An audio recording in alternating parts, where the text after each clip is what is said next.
Les étés en Provence sont les plus secs et les plus ensoleillés de toute la France. Jour après jour, un ciel inconditionnellement bleu se déploie au-dessus des forêts sèches.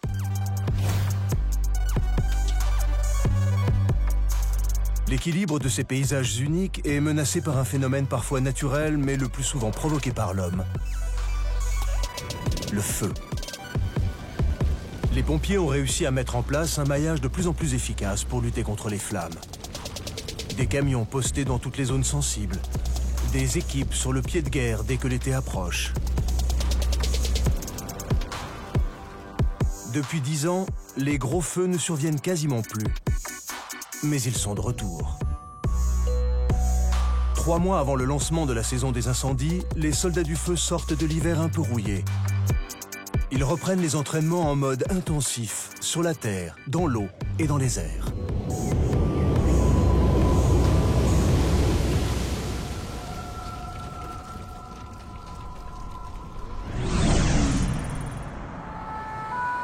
Avec près de 300 hommes et une moyenne de 50 interventions par jour, la caserne d'Aix-en-Provence est la plus grosse du département.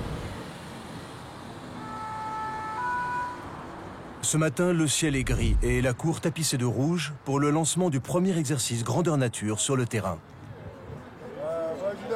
L'état-major a imaginé un départ de feu dans les collines au nord-est d'Aix. C'est le lieutenant-colonel Alain Fonters qui va décider où placer un à un ses pions et ses engins dans ce jeu de rôle géant. Le cadre des opérations, un massif de pins d'Alep bien sec, bordé d'habitations pas forcément débroussaillées. Le contexte météo, un vent du nord établi à 50 km/h. Un départ de feu de forêt en Ségugulan sur la commune de Venelle, un kilo delta 44, kilo 4.4. Véhicules tout-terrain légers et camions-citernes quittent la caserne. Tu es le conducteur, toi? Parmi les soldats du feu, le chef des opérations pourra compter sur Fabrice Mossé, spécialiste des interventions en milieux escarpés et inaccessibles. Déjà, le feu s'élargit en cône. Les flammes s'écartent du point de départ et grignotent de plus en plus de combustible. L'incendie grossit. C'est pour cela que les pompiers essaient toujours de stopper les feux naissants quand ils sont encore ramassés. Ils savent que la situation peut dégénérer très vite. Un poste de commandement mobile a été installé sur place. Alain Fonters place ses troupes et met la zone en sécurité. Chez les pompiers, on dit qu'il organise son chantier. Un point important, c'est de dire que pour tout ce qui est population, c'est confinement. Fabrice Mossé est en stand-by pour le moment. C'est l'artillerie lourde qui part à l'attaque.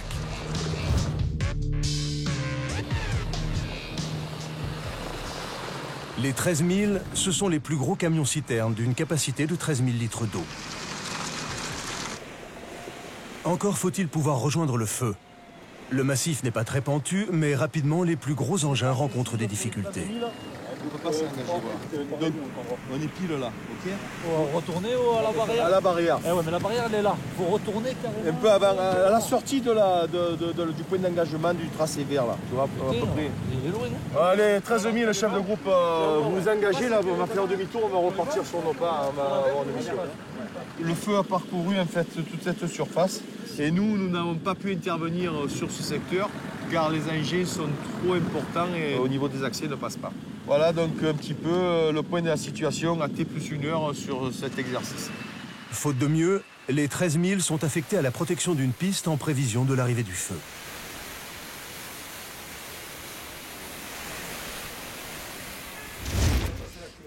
Pendant ce temps, les pompiers sur le flanc gauche du feu ne répondent plus à la radio. Toujours pas de liaison avec le secteur gauche. Nous sommes en anomalie radio sur la 08 au niveau du Papa Charlie. Est-ce que tu collationné? Aucune nouvelle d'un camion engagé dans la lutte contre les flammes imaginaires. Le scénario se corse. C'est à ce moment-là que la réalité rattrape et dépasse la fiction.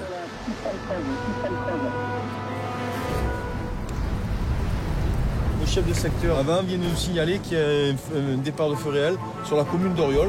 Donc on va voir si on est engagé sur le départ de feu réel ou pas.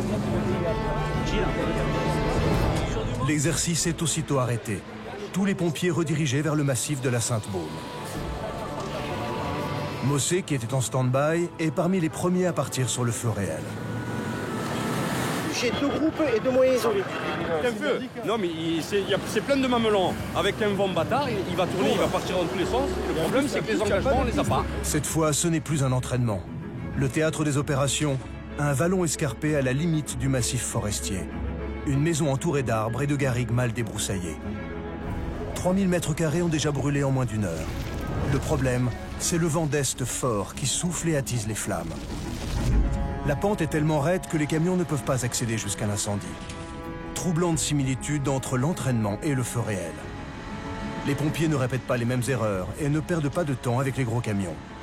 Ce sont des hommes à pied qui partent directement, les épaules chargées de tuyaux et de pompes pour faire monter l'eau jusqu'au brasier. C'est une pente qui est extrêmement raide.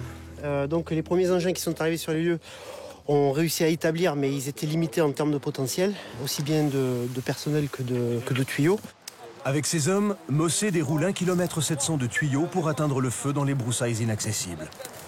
Une distance faramineuse qui se pratique très rarement dans les autres départements.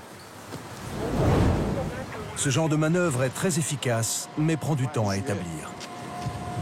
Bonjour, j'ai entendu, j'ai tout suivi, je prends le tout. Donc... Pour leur laisser du temps, le lieutenant-colonel Fonters arrive sur les lieux et donne l'alerte pour lancer l'intervention des Canadair. Oui. Pierre et Jean-Marc, les pilotes, reçoivent l'alerte sur la base aérienne de Marignane. D'accord, j'imagine. Pas de souci, pas de souci. Allez, ça. En quelques minutes, ils embarquent dans leur appareil et commencent par faire le plein dans l'étang de Berre avant de rejoindre le feu d'Oriol.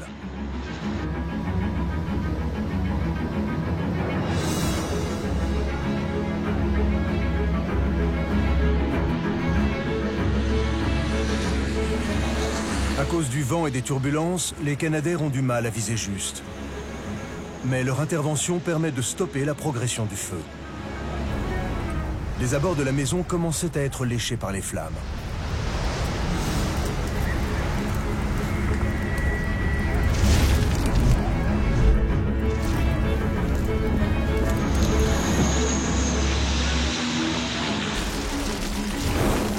Les tuyaux sont en place, l'eau arrive et les dernières flammes sont enfin étouffées. Le feu est parti de la maison dont on voit la piscine. Le propriétaire a fait un brûlage qui est monté dans la forêt et ça a pris la pente. Et les avions ont eu également beaucoup de difficultés à pouvoir larguer parce que ça turbulait beaucoup en haut. Mon dilemme en tant que COS, c'était de dire je garde les avions ou je les renvoie. Parce que ils arrivaient en travers. Enfin, je veux dire, donc bon, alors j'ai dit ça me permettait de temporiser le temps qu'on établisse, mais c'était limite, quoi. Ce qui fait le plaisir de l'action quand on abat les flammes est un peu différent ici puisqu'on établit avec une certaine inertie, un certain délai. Et en revanche, on est là pour sécuriser les lisières, pour pouvoir chercher des feux qui sont assez loin et qui ne sont pas des feux virulents, qui sont des feux plutôt qui progresse très lentement. C'était un feu qui était un peu inhabituel puisque c'était un feu qui n'était pas un feu estival, c'était un feu de fin d'hiver, début de printemps. 5 hectares de pinettes sont partis en fumée. Des dégâts assez limités, mais les soldats du feu ont été pris au dépourvu. Heureusement qu'ils ont pu compter sur l'appui des forces aériennes. Les Canadair ne sont pas les seuls avions du dispositif feu de forêt. Ils sont secondés par ceux qu'on surnomme les Jeeps du ciel, le Tracker S-2F. Ancien avion de guerre de l'US Navy construit dans les années 50 pour chasser les sous-marins et apponter sur un porte-avions. Les ailes pouvaient se replier et donc ici nous voyons les charnières, ce qui permettait donc à l'avion de prendre moins de place sur le porte-avions. Récupéré par la sécurité civile, il a été remotorisé dans les années 80 et doté de 2 turbines de 1500 chevaux chacune. Le carburant est dans la voilure et on a des réservoirs supplémentaires qui nous permettent d'allonger un peu l'autonomie de l'avion.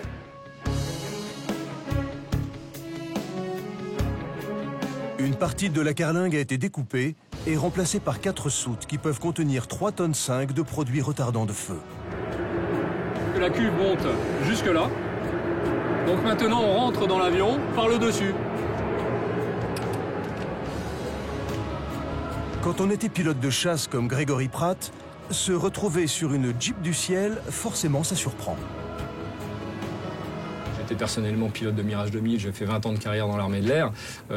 C'était un super avion, au top de la technologie. Là, je me retrouve sur un avion qui avance moins vite, mais qui demande peut-être plus de ma part en termes de pilotage. Et donc je m'y retrouve très très largement. Et la mission est tellement gratifiante quand on peut sauver un hameau qui est directement menacé par les flammes grâce aux retardants. Et voilà, on rentre le soir en étant heureux d'avoir accompli une mission, une belle mission. Alors, petite spécificité de cet avion, toutes les commandes moteurs sont en haut. Les deux manettes de régime moteur, donc pour le moteur gauche, le moteur droit. Pour la vitesse hélice, donc l'hélice de gauche et l'hélice de droite. Ça, ce sont les robinets coupe-feu, donc pour l'arrivée de carburant dans le moteur de gauche, le moteur de droite.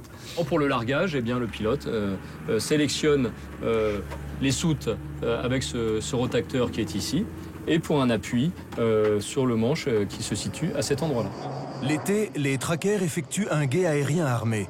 C'est-à-dire qu'ils font des rondes de surveillance au-dessus de la Provence pendant 2h30 d'affilée avant d'être relevés par l'équipe suivante. Comme ils sont déjà en l'air, les trackers sont donc en général les premiers arrivés sur un feu naissant. Ils larguent le contenu de leur soute et vont refaire le plein dans un pélicandrome, une base aérienne équipée pour remplir leur soute de produits retardants. Ce mélange d'eau, d'argile, de phosphate et d'oxyde de fer qui donne une couleur rouge doit être largué un peu avant les flammes sur la végétation qui n'a pas encore brûlé. On va essayer de faire un chevron devant ce feu, et le feu va arriver dans ce chevron comme dans un entonnoir, et va venir s'étouffer de lui-même dans le retardant. Pour compléter le dispositif aérien, il faut aussi compter sur le Dash 8, un avion de 32 mètres de long qui peut être aménagé soit pour transporter une soixantaine de secouristes, soit 10 tonnes de produits retardants. Comme les trackers, le Dash 8 patrouille en guet aérien armé et peut circonscrire le flanc d'un feu. À la veille de la saison sèche, tous ces avions sont en phase active d'entraînement, tout comme les pompiers au sol qui multiplient les exercices. À l'école des sapeurs-pompiers, un vaste simulateur de feux de forêt vient d'être installé. De faux arbres en métal sont enflammés par des rampes de gaz. Léa, jeune équipière débutante de 26 ans, et ses coéquipiers s'entraînent en vue de la saison des feux de forêt. On va progresser à 3. Arrivé à la dernière zone enflammée, je donnerai l'ordre d'aller récupérer la queue de portage.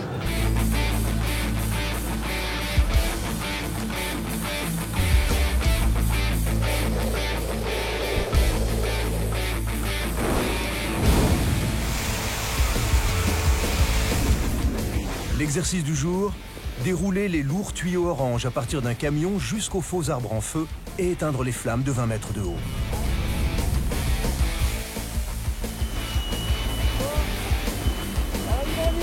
Léa est en deuxième position.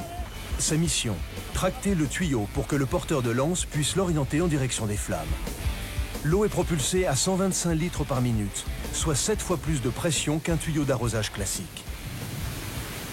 Je sais qu'il y a des risques. Il y en a quelques moments qui se sont sentis menacés parce que c'était virulent, mais donc si, il doit y avoir de la peur, mais c'est un mélange d'émotions qu'on peut ressentir sur ce moment-là, mais ça fait partie du truc et ça plaît. Les flammes deviennent de plus en plus puissantes, mais le tuyau est trop court pour atteindre le feu. Sans hésiter, Léa court alors au camion et récupère de nouveaux raccords. 30 kilos sur ses épaules, auxquels il faut ajouter les 10 kilos de sa tenue.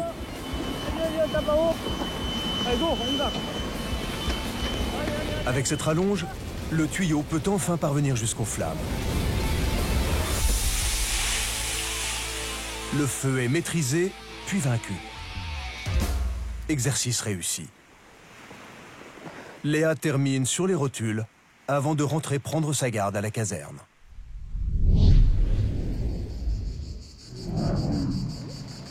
Centre de secours de Luynes, un village tranquille des environs d'Aix-en-Provence.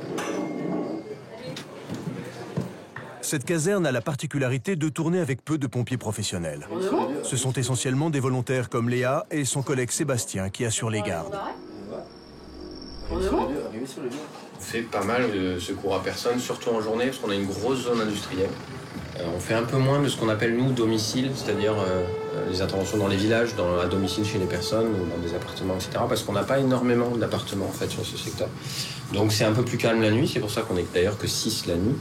Et on monte jusqu'à 10 la journée, voire 14 les jours où il y a des risques de feux de forêt. Ce matin, Léa est au standard. C'est elle qui reçoit les appels au secours, les missions envoyées par l'état-major des sapeurs-pompiers et note les départs en intervention des ambulances et camions. Quand j'ai appris qu'on pouvait devenir pompier volontaire, je me suis dit, je vais quand même tester, voir ce que ça donne. Vois si le milieu te plaît, est-ce que c'est un milieu particulier, vois si ça te plaît. Et en fonction, tu t'inscriras au concours d'officier ou pas. Moi, j'ai besoin que les choses soient carrées, structurées. C'est comme ça que ça fonctionne bien. Il y a une hiérarchie qu'on respecte. Chacun son rôle, chacun ses responsabilités. Et normalement, ça fait fonctionner correctement. Moi, ça me plaît. C'est pas anarchique, moi.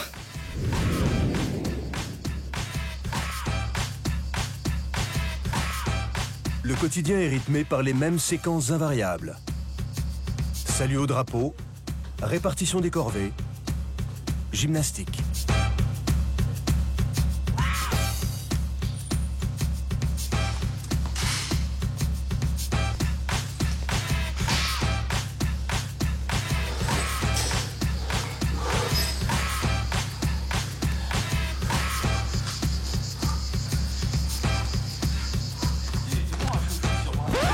Une alerte vient interrompre les sportifs. Départ CCF 146 pour feu confirmé. C'est bon. L'équipe de garde part pour une intervention en milieu urbain. Les autres continuent l'entraînement.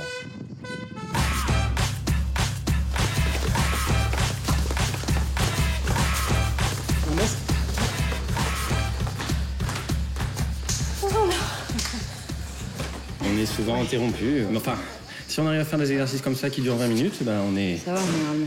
Voilà, on arrive en général à faire passer un exercice entre deux interventions. On m'avait dit que c'était des pompiers, canadiens, non? Pompiers canadiens, américains qui ont inventé ça parce que justement, ils étaient toujours gênés dans leurs séances de sport. Ce sont les pompiers qui ont inventé ce concept d'entraînement intensif en très peu de temps appelé CrossFit et très en vogue dans les salles de sport. Dans le civil, les pompiers volontaires ont souvent un autre emploi. Léa a fait des études de publicité et Sébastien est contrôleur aérien. On essaye de manger tous ensemble, mais on ne peut pas. Il travaille un jour sur 2 et consacre le reste de son temps aux pompiers. J'ai fait des postes de secours à la Croix-Rouge pendant 3 ou 4 ans. Un jour, on a fait la fête de la musique avec les pompiers. Ils m'ont proposé de les rejoindre. Je ne savais pas du tout que c'était faisable de rejoindre les pompiers aussi facilement et que c'était aussi simple, parce que finalement c'est quand même assez simple de faire pompier volontaire.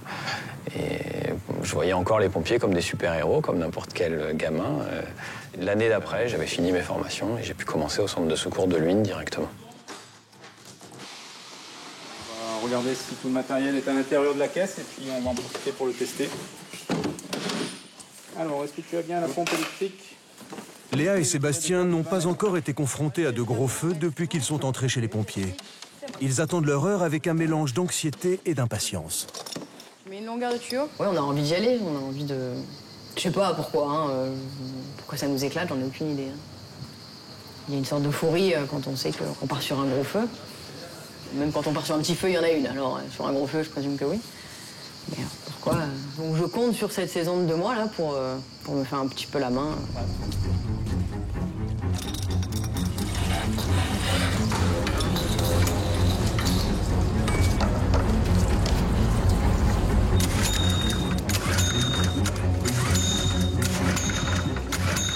Bon, bien d'accord, essence ouverte, starter sur marche.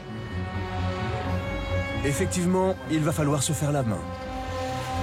Les novices des sapeurs-pompiers ne sont pas encore tout à fait opérationnels en cas d'incendie de forêt grandeur nature. Et ceux qui ont un peu plus de bouteilles ne peuvent pas vraiment prévoir leur réaction puisqu'ils n'ont pas encore été confrontés à des flammes. J'espère approfondir un petit peu mon expérience feu de forêt. Les pompiers, ils ont à la fois envie de partir en intervention sur des feux, et d'un autre côté, on n'a pas non plus envie de voir des maisons menacées ou des personnes dans des situations à risque sur des feux. La préparation de la saison des feux répond à une règle de physique simple. Plus la température se réchauffe, plus la pression augmente chez les troupes comme pour l'état-major.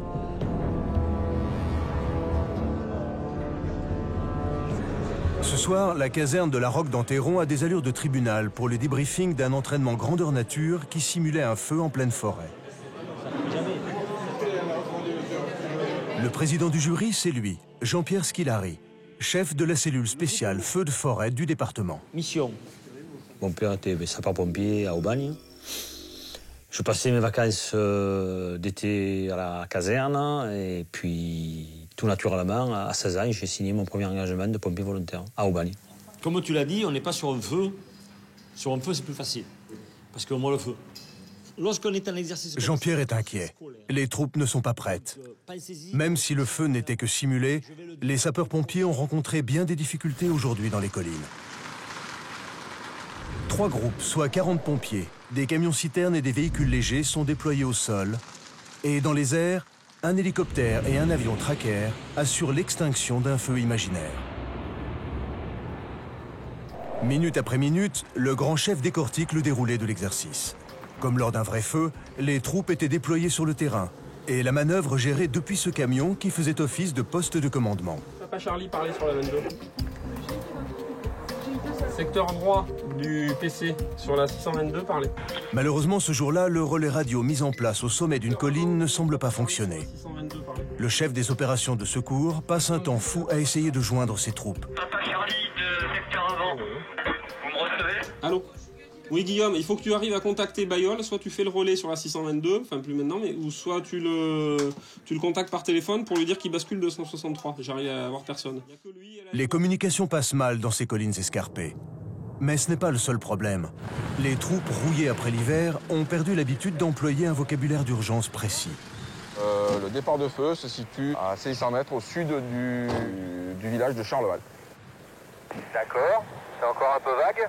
Si tu peux me faire un guidage, ça m'arrangera bien. L'exercice permet de réviser le protocole pour décrire la zone de largage aux pilotes des avions bombardiers d'eau. Tu peux virer à droite et je te ferai le top vertical là où je me trouve. D'accord. C'est un top vertical sur ton côté droit.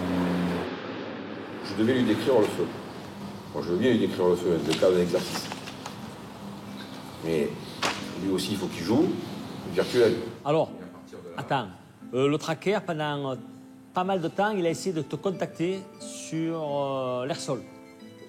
La méthode de Jean-Pierre Skilari, c'est de repasser chaque erreur de la journée au crible pour éviter qu'elle ne se reproduise le jour où un feu réel se déclenche. Comme tu dis, quand ils appellent, tu sais, le micro qui se met en route, mais il n'y avait plus le haut-parleur qui fonctionnait. Donc c'est là, effectivement. Ça a commencé il y a pas mal d'années avec le capitaine Tarasco, qui était chef de centre d'Aubagne, qui était un peu un visionnaire. La philosophie, c'était pour qu'une intervention réussisse en feu de forêt, il fallait être au contact. Que le feu soit en bordure de route, ou qu'il soit à plusieurs centaines de mètres, ou même à des kilomètres de la route. Adepte de cette philosophie, Jean-Pierre Skilari impose à ses troupes une préparation physique qui peut être harassante, mais qui a fait ses preuves. Alors, on a travaillé, et là, pendant 7 ans, on a tiré des tuyaux sans qu'on soit appelé à l'intervention. Tous les étés, 2 fois par semaine, on tirait des kilomètres de tuyaux, en pleine chaleur, sans avoir jamais été appelé. Jusqu'au jour où il y a eu un feu hors dimension en Corse, où ils ne pouvaient pas l'atteindre parce qu'ils n'avaient pas le matériel qu'il fallait et pas l'entraînement. Et là, on nous a appelés. Et là, on s'est rendu compte qu'on était efficace. Et tout a démarré de là. C'était en l'an 2000. Depuis, le dispositif n'a cessé de s'améliorer, notamment grâce à un maillage étroit de vigies sur tous les sommets des Bouches-du-Rhône.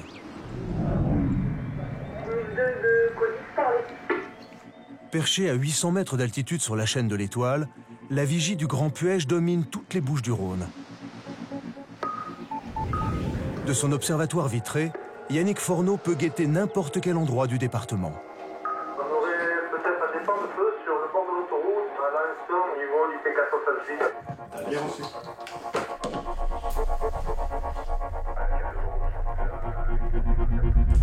Codis Opinus 2, on n'a pas assez de visibilité pour aujourd'hui. La vue de Yannick est un peu bouchée aujourd'hui. Il demande des précisions à ses yeux auxiliaires. L'une des 30 autres vigies installées sur un sommet. Est-ce que tu vois une fumée en bord d'autoroute à la hauteur de Salon?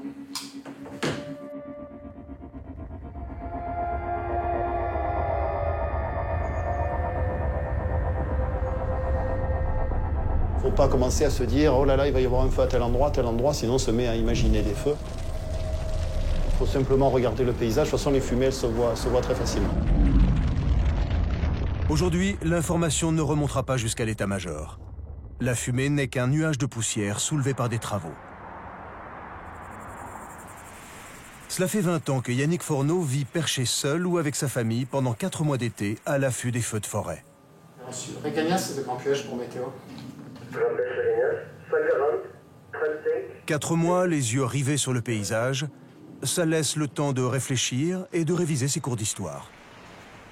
On a les photos des feux de 1944. On avait la forêt, on avait des zones agricoles et on avait des villages qui étaient très denses. Quand la colline brûlait, elle s'arrêtait à la zone agricole. Depuis les années 50, 60, avec l'automobile, avec l'étalement urbain, on a des habitations qui sont complètement dans la forêt. Et ce qu'on pense après les incendies, c'est dire, ah ben oui, effectivement, il faudrait remettre des zones tampons, séparer la zone habitée de la zone, on va dire, c'était terrible de parler comme ça, mais de la zone combustible, c'est-à-dire la forêt. Depuis 2005, les observatoires les plus stratégiques ont également été équipés de caméras de détection des feux de forêt. Elles permettent à l'état-major des pompiers d'avoir un œil sur les départs de feu en même temps que les vigies qui les signalent. Les caméras ont l'avantage de fonctionner toute l'année, alors que les guetteurs ne sont en poste que l'été. J-3 avant le lancement de la saison des feux de forêt. Au sol et dans les airs, les équipes retrouvent leurs réflexes après un hiver assez calme. À bord, c'est Éric Gadot qui pilote. Près de 8000 heures de vol au compteur, dont une bonne partie sur des feux de forêt. Mais c'est la première fois qu'il s'engage pour la saison dans les Bouches-du-Rhône. Avant d'être pilote, j'étais 7 ans sapeur-pompier en Seine-et-Marne. Les feux, pour moi, c'est assez sacré parce que j'ai l'impression de revenir un petit peu dans la famille, quoi. Il participe aujourd'hui à un entraînement pour les largages de précision. À côté d'Éric, c'est l'officier des sapeurs-pompiers en charge de la liaison aéro, Philippe Delquier. Il fait office de bras gauche et de troisième œil pour le pilote. Le rôle de l'officier embarqué, l'officier aéro, c'est d'assurer toute la partie radio, s'assurer de l'autorisation de largage, donc la sécurité du personnel au sol, et puis assister le pilote dans toutes les phases un peu techniques de l'opération, notamment les phases un peu délicates du pompage. Tout ce que le pilote ne peut pas faire du fait que lui, il a les mains liées à sa machine et qu'il ne peut pas faire autre chose. À terre, le formateur Denis Bargès, en éternelle combinaison orange fluo, coordonne l'exercice du jour. Une bâche en plastique tendue entre 2 bidons qui symbolise un feu de forêt. L'hélicoptère doit aller pomper de l'eau et la larguer pile au-dessus de la lisière des flammes. L'objectif pour les largages, pour la partie hélicoptère bombardier d'eau, l'objectif serait qu'on largue de l'eau ou du mouillant toutes les 2 à 3 minutes. Alors là, on est efficace. Si en 1 heure, un hélicoptère est capable de larguer 20 largages, là vraiment, on éteint des feux. Et on vient de décoller de la base de Salon, on transite vers votre feu.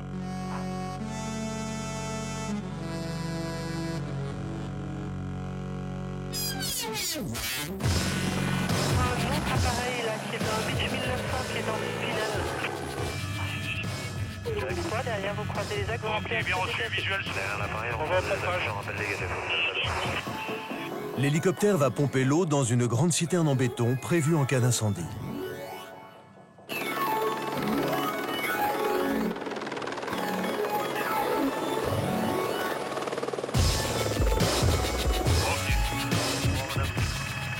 Là on est au pompage, voilà, il doit être dans cette position-là. Quand le pilote est très proche de l'eau, il est proche du sol, et c'est très dangereux, il est obligé de faire des stationnaires à 2 mètres de l'eau et qui ne bouge pas pendant 1 minute. Ok, 90%, on sort, sortie de pompage.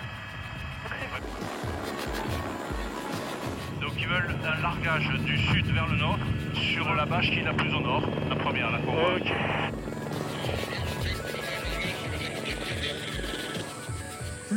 Plus court de 15 mètres. Il est arrivé un peu trop loin, l'objectif c'était la bâche entre les 2 bidons, il a mis 15 mètres plus loin, quoi. Donc on va le refaire. Tu repars au pompage et tu reviens faire le même largage sur le même objectif. Bien reçu pour le même largage sur le même objectif, bien reçu. Éric et Philippe font de leur mieux, mais ils mettent du temps à retrouver leurs réflexes après une saison d'hiver sans entraînement. LED qui est encore allumée là, c'est ça? Là, elle vient de s'éteindre sur le plein. Ok.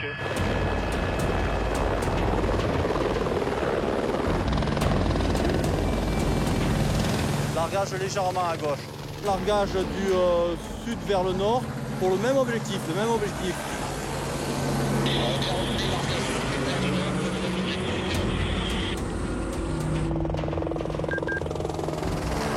Largage légèrement à gauche,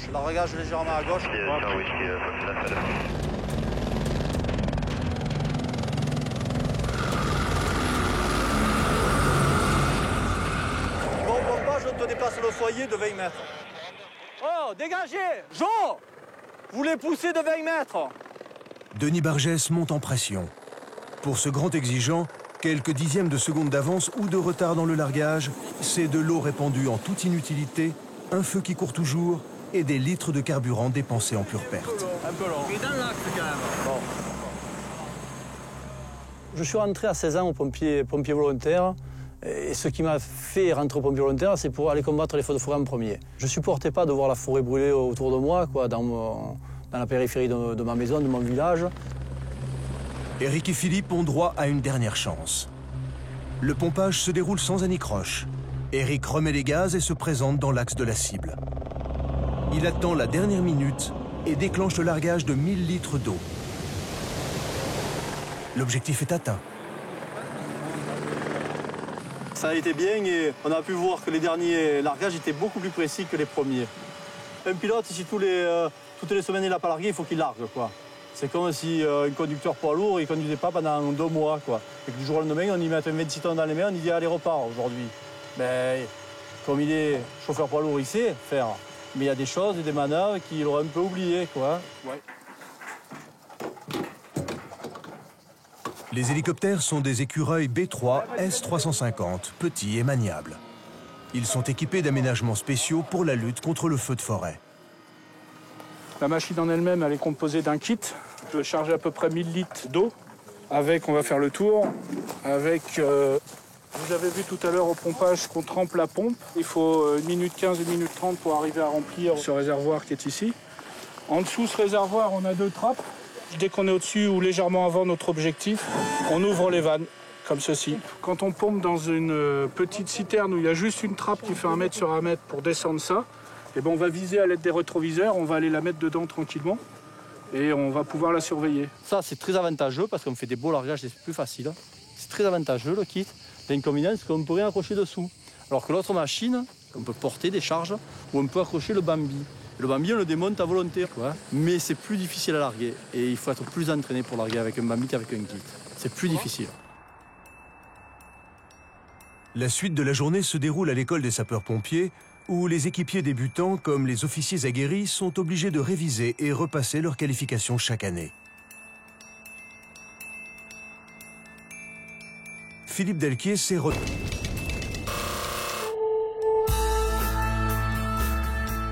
Avant de décoller, petit briefing sur un autre aspect du rôle de Philippe, guider les hélicos et les avions depuis le sol.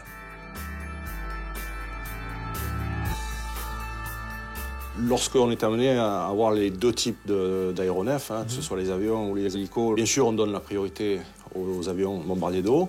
Si la situation est relativement claire, qu'on a bien la situation en main, qu'on arrive à bien se parler avec les hélicos, on peut même travailler en coordonnée, on largue, vous vous mettez d'un côté, on s'en va, vous revenez, et ainsi de suite, ça marche très bien. Si on sent que soit les hélicos, soit les avions, le terrain est compliqué, en sécurité, on arrête, on dit voilà, là c'est le temps des avions, vous vous posez, sachant que dans tous les cas, c'est toi en tant qu'aéro qui est le patron qui nous dira là, nous on va te conseiller, te dire là ça devient un petit peu compliqué, on peut plus faire et tout. Mais ça va être toi un peu de gérer les uns et les autres, de dire vous vous arrêtez, vous vous mettez là, ils arrivent dans 4 minutes, ça va être le gros de ton travail sur un cas. Oui, ça j'en ai conscience. Après la théorie, la pratique. Chacun se met en place pour un entraînement de guidage des avions. En voiture, Philippe rejoint l'un des sommets du département, le Pilon du Roi. 700 mètres d'altitude, une vue surplombante sur Marseille et la mer Méditerranée. Un site idéal pour s'entraîner. Ce teston rocheux est même devenu tout rouge à force de servir de cible d'entraînement au largage d'eau et de produits retardants.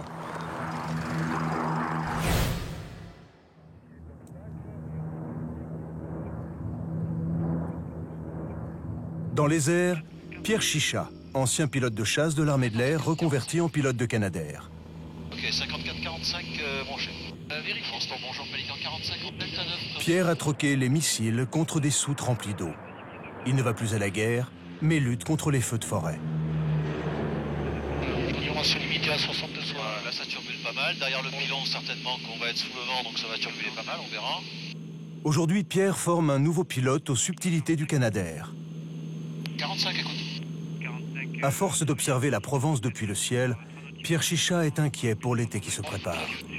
Là, en ce moment, on est dans une phase d'entraînement intense. On se prépare juste avant l'été. Il faut savoir qu'on a eu un hiver qui a été relativement doux et sec. Donc on reste très attentif aux conditions météo et aux conditions qui sont propices aux feux de forêt.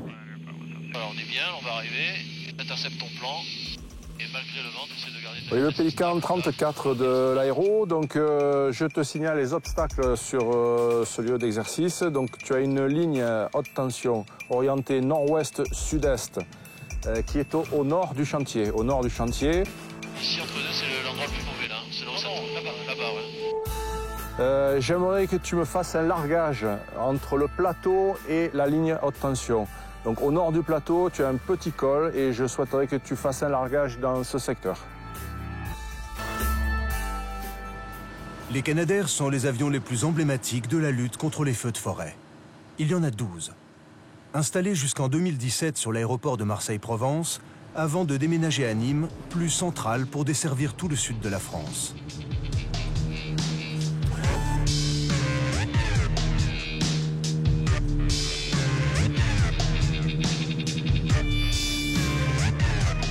Leur principal avantage, pas besoin de faire le plein à terre. Ils sont capables d'écoper de l'eau en volant en rase-motte. On les écope standard, tu vérifies bien qu'elles sont intègres, qu'il n'y a rien de coincé dedans. D'accord ? Le Canadair, c'est vraiment un avion atypique dans la mesure où si on le regarde devant, c'est vraiment complètement un bateau. On voit qu'il a tous les équipements d'un bateau, il a une pentoire devant, il a des taquets d'amarrage sur les côtés, il a vraiment quelque chose ici qui empêche la vague d'étrave donc de se lever trop fort. Et devant, c'est typiquement une coque de bateau. Les Canadair embarquent 6 tonnes d'eau. Ils sont très puissants et larguent le contenu de leur soute directement sur les flammes. C'est un avion qui, avec ses 6 tonnes 5 d'eau, va pouvoir voler aux alentours des 90-100 nœuds, vitesse faible, pour pouvoir larguer son eau précisément avec un maximum d'efficacité, puisque si on larguait l'eau à une vitesse beaucoup plus forte, l'eau serait plutôt pulvérisée, alors que là, on va jouer sur l'effet de masse et l'effet de souffle de la charge d'eau. Les pilotes de Canadair sont prêts à redécoller. Groupe externe, branché 28, reçu, les batteries 1 et 2, inverteur 1 et vérifié, branché. Cette fois, c'est un exercice d'écopage en pleine mer. Une manœuvre délicate, car le plan d'eau peut être houleux, venté et encombré par des bateaux. Le lieu idéal pour s'entraîner, la baie de la Ciotat, où Denis Bargès tente de faire place nette pour les avions qui vont arriver d'une minute à l'autre. BLS, c'est très peu de t'appels sur la 72. Les Canadair, il faut se présenter d'ici peu. L'objectif, c'est que tu sécurises le plan d'eau. Tu m'as reçu ? Oui, reçu, clair.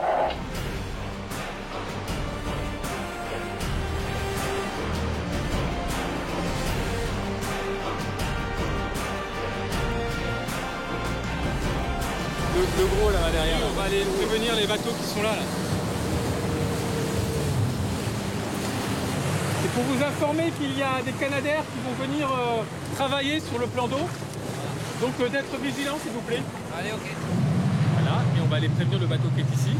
Bonjour, c'est pour vous avertir qu'il y a des Canadair qui vont arriver et qui vont faire un exercice, il ne faut pas rester dans la baie. Effectivement, ça peut vite partir dans des situations très dangereuses dès que le curieux s'approche trop du Canadair. Les plaisanciers obtempèrent sans problème, jusqu'à ce qu'un groupe de jet-ski tente d'éviter le barrage des pompiers.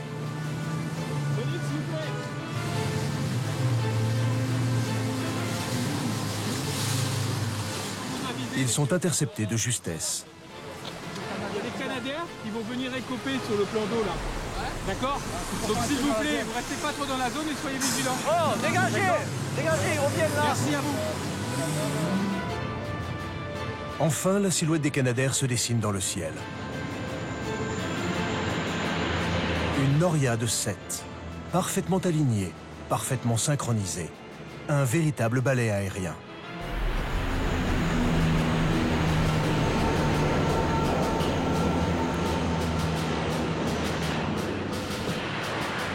Canadair, quand il en arrive 4 ou 5 sur un feu, de suite on a 30 tonnes d'eau chaque fois, toutes les 6 minutes, c'est beaucoup quoi. Pour éteindre un feu, l'eau douce ou l'eau salée, c'est pareil.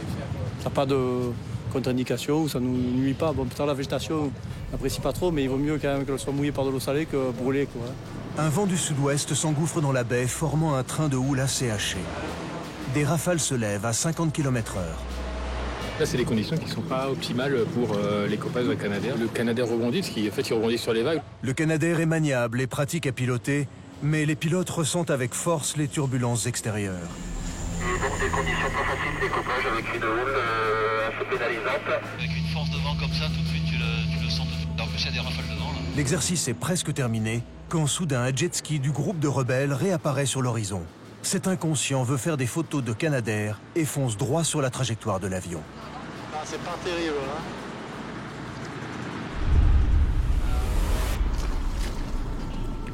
C'était limite, pourtant on avait prévenu le jet ski en fait, les 4 jet skis au tout départ, et quand ils sont rentrés au port, ils sont venus au milieu de notre sécurité plan d'eau. C'est que le pilote il est gêné, il est obligé de dévier au dernier moment, au lieu de décoper, il remonte, il remet les gaz, on perd du temps, et de ce fait, il arrivera moins vite au feu. À partir de ce soir, on ne joue plus. La saison des entraînements s'arrête officiellement pour céder la place à celle des feux de forêt.